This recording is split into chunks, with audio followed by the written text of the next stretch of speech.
Hey students, this is Mr. Halpern, and we're going to be doing some review videos for the different topics for this unit test. And the first one we talked about was factor labeling. Really, it's to learn how to use some helpful units, right? But these are not particularly, the top ones aren't particularly for chemistry. The bottom ones would be. So, like if you have liters, particularly liters, milliliters, those things would be helpful. Also, grams, milligrams. Those are, again, used often in chemistry. But it's also to use the factor label method because this is translatable to moles, and that's the next topic we'll be talking about. So let's practice this skill. The first thing I want to say is that on the quiz, or the test rather, you'll be given what's here, and it's important that you know that. Um, there are some things, tools and things that you will not be given, and I will let you know that in subsequent videos. But these will definitely be given to you. So let's practice this really quickly. All right, so always when we have a problem, we want to make sure that we're writing out what's given to you and what's asked of you, what the answer should be in. So for example, if a first question is, let's say that it says, if you have, let's say, 10 centimeters, cm, how many inches do you have? Apologize for the handwriting. So in this particular question, you're given 10 centimeters and you want inches. So you have to figure out a way to go there. So with factor labeling, we always use a fraction or a conversion factor. So in this case, these over here on the right are considered conversion factors. It helps us to convert from one unit to the next. So centimeters and inches. So we're going to look down and we're going to find the one that would be helpful, and this one would be helpful. And the next thing is we notice that 10 centimeters is multiplying this fraction. And so in order to get rid of centimeters, we're going to go put it down on the bottom because that's dividing. And we're going to put what we want, inches, on the top. That helps us to cancel out our centimeters. And then we're just going to plug in the numbers here. So 1 inch and 2.54 centimeters. That's a conversion factor. 1 inch equals 2.54 centimeters. From here, we just multiply. You can do it in two different ways. You could take 10 and multiply by 1 and then divide by 2.54. Or if you know that 10 times 1 is 10, then you can just take 10 and divide it by 2.54. And let's just do that out really quickly. I'll do it in front of you so you can see. And that's 3.94. 3.94 inches. All right, let's try a different one. Again, pause, and work through it at your own pace. Might be helpful for these to, pause when you get the question and I'm writing it out, that you then try it yourself and then see how I approach the question. All right, so let's try a slightly more challenging question. Let's say, okay. So let's say that I want to go from liters to gallons. So let's say that I have, let's say, 240 liters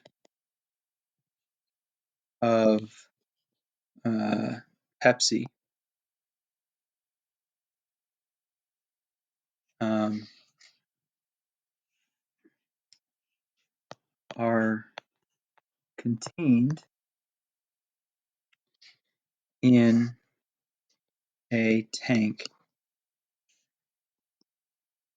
How many gallons is that? Okay. Again, apologies for the quick writing here and sloppiness. Okay, so let's go for this. So what's given to you? 240 liters, right? Capital L. And what we want is gallons. So before I just write out the fraction here, okay, we want to take a look and see what we have, what's given to us in terms of our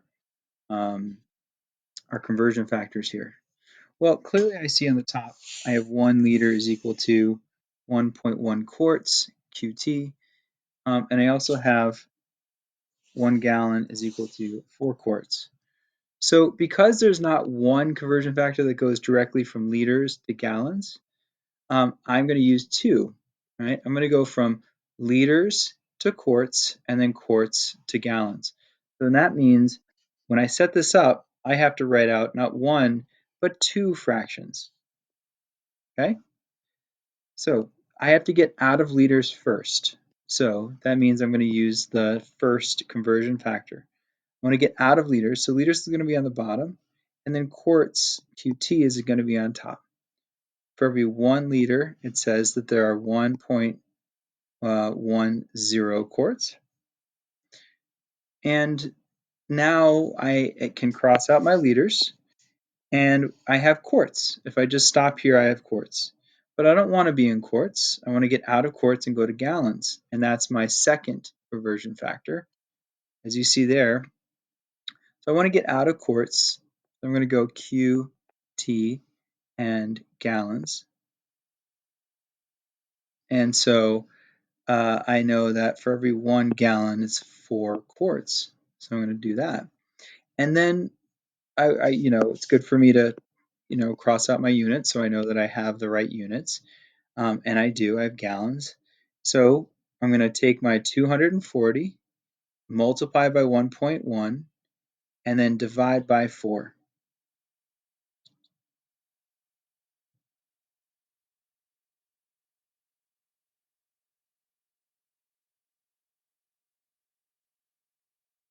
I get 66 gallons.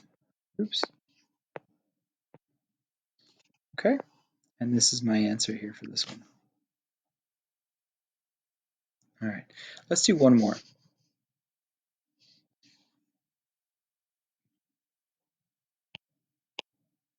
All right. So let's do something like, using the milli, centi prefixes. Let's try something. Let's say, what if I have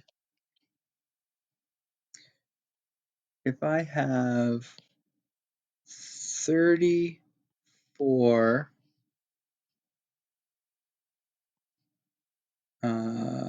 milligrams, right? How many, let's see, zinc. How many kilograms of zinc is this? Okay. All right, so with this one, I am given 34 milligrams, and I want to go to kilograms. So the easiest way to do this problem is to go to the base unit, grams in this case. Base units are meters, grams, or liters, right? You could also ask a question like milliseconds. Seconds is another base unit too. So we first want to go to meters, and then we want to go to, grams and then kilograms.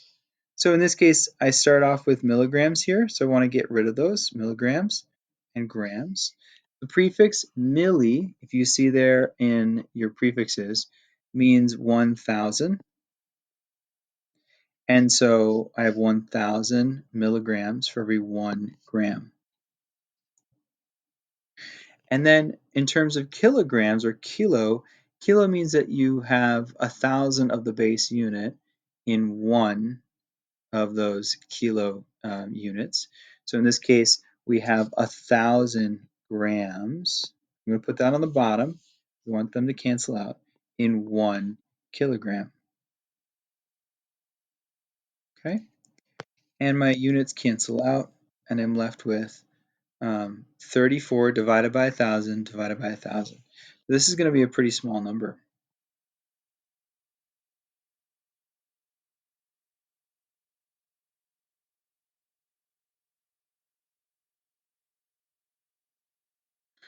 Okay, so this is 0.00034 kilograms. Now, in scientific notation, which we should know how to do, we would count the number of zeros, so 1, 2, 3, 4, 5 zeros, and this would become 3.4 times 10. Now, this is a really small number. It's less than 0, right? So it wouldn't be times 10 to a positive number because that would be a much bigger number. Actually to a negative because we're taking the decimal place and going to the right instead. So to the negative fifth.